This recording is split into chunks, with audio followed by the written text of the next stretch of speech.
అజిత్ కుమార్ అనే ఒక సామాన్య మనిషిని తమిళనాడు పోలీస్ ఫేక్ కస్టడీలోకి తీసుకొని ఈరోజు కొట్టి చంపేశారు. కేవలం ఒక 8 తులాల బంగారం దొంగతనం చేశాడేమో అన్న అనుమానంతో కొట్టి చంపేశారు. ఈ రోజు మనం కేవలం ఒక కేసు గురించి మాట్లాడట్లేదు, ఒక ఇన్వెస్టిగేషన్ గురించి మాట్లాడట్లేదు, లేదా ఒక యాక్సిడెంట్ గురించి కూడా మాట్లాడట్లేదు. తమిళనాడు పోలీస్ చేసిన ఒక కోల్డ్ బ్లడెడ్ మర్డర్ గురించి మాట్లాడబోతున్నాం. తమిళనాడు పొలిటీషియన్స్ దగ్గరుండి కవర్ చేస్తున్న ఒక క్రైమ్ గురించి మాట్లాడబోతున్నా. ఒకవేళ మీరు కూడా అజిత్ కుమార్ లాగా ఎటువంటి పవర్ లేని ఒక సామాన్యుల్లా బతుకుతుంటే గుర్తు పెట్టుకోండి, ఈ కంట్రీలో మీకు జస్టిస్ అనేది జరగదు. ఫ్యూనరల్స్ మాత్రమే జరుగుతాయని తమిళనాడు ప్రూవ్ చేస్తుంది.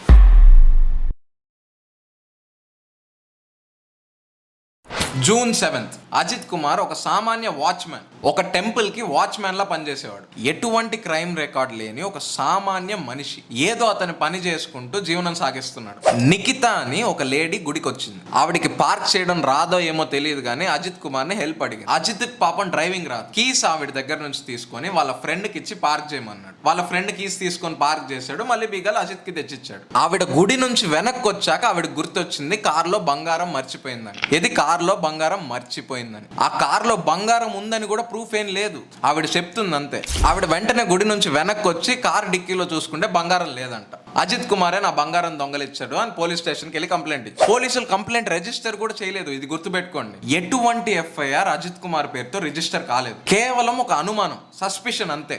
ఎటువంటి పేపర్ వర్క్ చేయకుండా పోలీసులు క్రిమినల్ ని లాక్కెళ్ళినట్టు అజిత్ కుమార్ ని ఇంటి దగ్గర నుంచి లాక్కెళ్లారు. కొట్టారు, టార్చర్ చేశారు, చచ్చేదాకా టార్చర్ చేశారు. ఫస్ట్ డే తీసుకొచ్చి కొట్టినా ఏం రాబట్టలేకపోయామని చెప్పి వదిలేశారు. కానీ నెక్స్ట్ డే నిఖిత ఏమి ఇన్ఫ్లుయెన్స్ యూస్ చేసిందో తెలియదు కానీ అజిత్ కుమార్ ఇంటి దగ్గరికి మఫ్టీలో పోలీసులు వచ్చి అజిత్ కుమార్ ని మళ్ళీ అరెస్ట్ చేశారు. ఎటువంటి ఎఫ్ఐఆర్ లేకుండా మళ్ళీ పట్టుకెళ్ళి కొట్టారు. ఎముకలు విరిగే వరకు కొట్టారు. మనోధైర్యం చచ్చిపోయేదాకా కొట్టారు. ఆ తప్పు చేయకపోయినా చేశానని ఒప్పుకోమని కొట్టారు. కనీసం స్టేషన్ కూడా తీసుకెళ్లేదు. ఏదో వెటర్నరీ హాస్పిటల్కి తీసుకెళ్లి ఇంట్రాగేట్ చేశారు. ఎక్కడెక్కడికో తీసుకెళ్లారు. అజిత్ కుమార్ ని చట్టానికి అందనంత దూరం తీసుకెళ్లి కొట్టి చంపారు పోలీసులు. లాఠీలతో కొట్టారు, పైప్లతో కొట్టారు, కళ్ళల్లో కారం కొట్టారు, జెనిటల్స్ మీద కారం కొట్టారు, దెబ్బల మీద కారం కొట్టారు. పోలీసులా సైకోలారా మీరు? లంచ్ కొడుకులారా? అజిత్ కుమార్ అరిచాడు, ఏడ్చాడు, అడుక్కున్నా వదలలేదు కదరా మీరు. చెయ్యని తప్పు ఒప్పుకుంటే కనీసం కొంతసేపు కొట్టడం ఆపుతారని చెప్పి గోశాల వెనకాల దాచిపెట్టాను అని అబద్ధం చెప్పాడు. ఆ గోశాలకు అజిత్ ని తీసుకెళ్లారు. అక్కడేం దొరకలేదు. ఇంకా అజిత్ నిజం చెప్పాడు, సార్ నేను నిజంగా దొంగలించలేదు, మీరు కొంతసేపు కొట్టడం ఆపుతారని చెప్పి అలా అబద్ధం చెప్పాను అని చెప్పాడు. ఇది విన్న పోలీసులు కనీసం జాలి పడకుండా చచ్చే వరకు కొట్టారు. సిగ్గు నా కొడుకులు. ఇంకా పోలీసులు అజిత్ బాడీని తీసుకొని గవర్నమెంట్ హాస్పిటల్కి వెళ్ళారు. అక్కడ డిక్లేర్ చేశారు ఇంకా డెడ్ అని. ఇంకా అజిత్ చచ్చిపోయాడు కదా, ఇంకా పోలీసు ఎలాగోలా దీన్ని కవరప్ చేయాలని చెప్పి పోలీసుల దగ్గర నుంచి తప్పించుకుంటుంటే అజిత్కి ఫిట్స్ వచ్చి పడిపోయి చచ్చిపోయాడు అని చెప్పి అబద్ధం చెప్పారు. సిగ్గుండాలి కదరా మీకు కొంచెమన్నా చెప్పడానికి. తమిళనాడు పోలీసులు ఎంత క్రిమినల్ కాకపోతే మర్డర్ చేసి అబద్ధాలు చెప్పి కవరప్ చేయాలని చూస్తారు. ఎలా వస్తుంది ఆ సిస్టమ్ మీ మీద అసలు నమ్మకం? పోలీసుల దెబ్బకి అజిత్ అరిచిన అరుపులు కొంతమంది విన్నారు ఆ ఊర్లో. టెంపుల్ ప్రెమిసెస్ లో అజిత్ ని పోలీసు కొడుతున్నప్పుడు ఒక వీడియో తీశాడు సీక్రెట్ గా. ఒక నోబుల్ ఇండియన్ సిటిజన్ ఒక చిన్న సందులోంచి వీడియో తీశాడు. ఆ దెబ్బలకు అజిత్ కొలాప్స్ పడిపోవడం కూడా ఉంది వీడియోలో. ఈ వీడియో వైరల్ అవ్వడం వల్లే ఇవాళ ఇన్సిడెంట్ బయటకు వచ్చింది. ఒక్కసారి ఊహించుకోండి, ఈ వీడియో కనుక తీయకపోయింటే, ఆ టైంకి ఆ పర్సన్ ఆ ప్రెమిసెస్ లో లేకపోయింటే.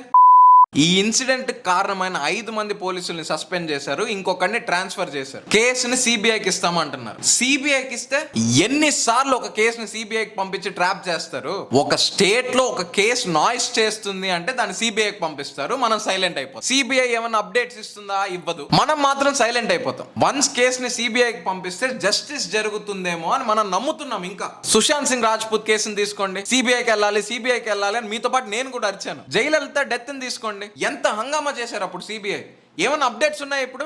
ఎన్ని సిబిఐ వర్డిక్ట్స్ బయటకు వస్తున్నాయి? ఎంత మందికి సిబిఐ జస్టిస్ చేసింది? సిబిఐకి పొలిటీషియన్స్ కేసుల్ని సాల్వ్ చేయడానికి పంపించట్లేదు, మనం సైలెంట్ అవుతామని పంపిస్తున్నారు. సిబిఐ అనేది జస్టిస్ తేవట్లేదు, డిస్ట్రాక్షన్ మాత్రమే తెస్తుంది. మీలో ఎంతమంది ఒక కేసుని సిబిఐకి పంపిస్తే జస్టిస్ జరుగుతుందని నమ్ముతారో నాకు కింద కమెంట్ లో చెప్పండి.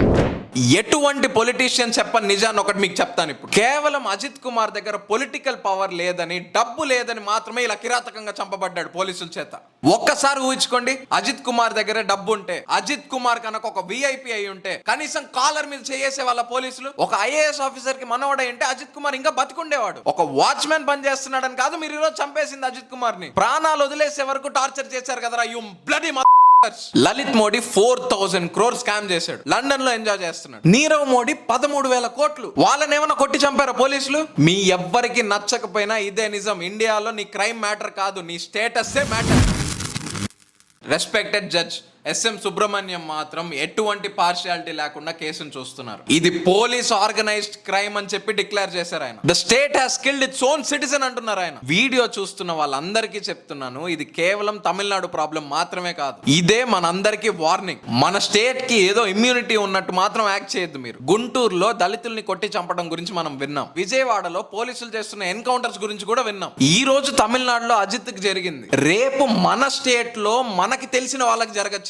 మీ నైబర్ కో, మీ ఫ్యామిలీ మెంబర్ కో జరగచ్చింది. లాస్ట్ 6 years లో కస్టోడియల్ వైలెన్స్ వల్ల ఎంత మంది చనిపోయారని మీకు తెలుసా? 490 మంది చనిపోయారు. ఎటువంటి కోర్ట్ ట్రయల్ లేకుండా 490 ఫ్యామిలీని డిస్ట్రాయ్ చేశారు. మన దేశంలో కస్టోడియల్ వైలెన్స్ అనేది కొత్త పదం కాదు. సిగ్గుపడాలి మనం అలా మాట్లాడుతున్నాం. ఇంత పెద్ద నిజాన్ని వీడియో తీసి బయట పెట్టినోడు కూడా ప్రొటెక్షన్ కోసం అడుక్కున్నాడు, బయట దాంకున్నాడు. ఇది సిస్టమ్ కే పెద్ద షేమ్. ఇది కాపాడాల్సిన పోలీసులే చంపేస్తున్నారు. కోర్ట్స్ లో జస్టిస్ జరుగుతుందంటే కొన్ని ఏళ్ల పాటు లాగుతారు దీన్ని. క్రైమ్ చేసినోడికి పనిష్మెంట్ పడే లోపలే వాడు చచ్చిపోతున్నాడు న్యాచురల్ డెత్ తో. మీరు చూస్తున్నది రెబల్ వాయిస్. ఇక్కడ మేము సేఫ్ గా గేమ్ ఆడడానికి రాలేదు. ఎవ్వడు అడగని క్వశ్చన్స్ అడగడానికి వచ్చాం. సిస్టమ్ ని క్వశ్చన్ చేయడానికి వచ్చాం.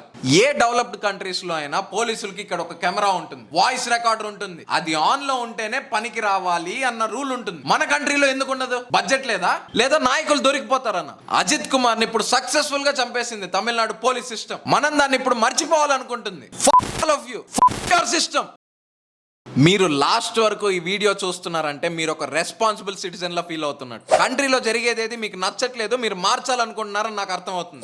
మీరు ఈ వీడియోని కంప్లీట్ గా చూడడం వల్ల చాలా మంది కొత్త వాళ్ళకి ఈ వీడియో రీచ్ అవుతుంది. కొత్తగా వచ్చిన వాళ్ళందరికీ చెప్తున్నాను, జస్టిస్ ఫర్ అజిత్ కుమార్ అని కింద కమెంట్ చేయండి. ఇలాంటి క్రైమ్స్ ని, ఇలాంటి పోలీస్ క్రైమ్స్ ని, ఇలాంటి పొలిటికల్ క్రైమ్స్ ని, పవర్ లో ఉన్న వాళ్ళు చేసే క్రైమ్స్ ని ఎక్స్పోజ్ చేయాలనుకుంటే నా ఛానల్ సబ్స్క్రైబ్ చేసుకోండి. వాళ్ళు ఇగ్నోర్ చేయడానికి వీలే లేనంతగా ఈ వీడియోని షేర్ చేయండి. ఈ వీడియోని నేను కేవలం అజిత్ కుమార్ కోసం చేయట్లేదు, ప్రతి పేదోడి కోసం చేస్తున్నాను. పవర్ లేని ప్రతి భారతీయుడి కోసం చేస్తున్నాను. నీ కోసం చేస్తున్నాను.